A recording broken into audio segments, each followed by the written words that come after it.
And you should definitely use a hotspot if you want that extra surface area to click on, if you want your interactions to be easily located in your layers panel, and if you want convenient objects for analytics, because you can easily go in, rename those hotspots, and show that there.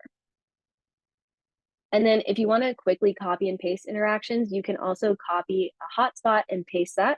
That's really handy for those quick interactions. Like you want to go to the next page, you can just copy and paste that onto all the pages in that experience. Yes, and Christina mentioned the hotspots are better tracked as well. So the hotspots do make it just really easy to track your analytics. And then if you're collaborating with lots of users in the studio, should use a hotspot. So hotspots are really great and handy. This is so you can refer back to that too. And then our bonus tip for today is to elevate it with animations.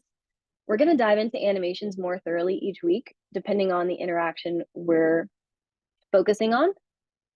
But your animations, you can think of these as like the icing on the cake.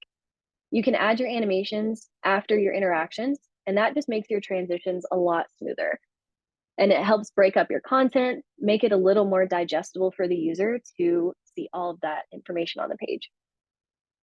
And then if you're ever questioning which animation you should add or just don't know which one to choose, when in doubt, that fade in and fade out animation, those are good, solid choices to stick to. They are not too crazy. They are really subtle and just make it really smooth for your interactions.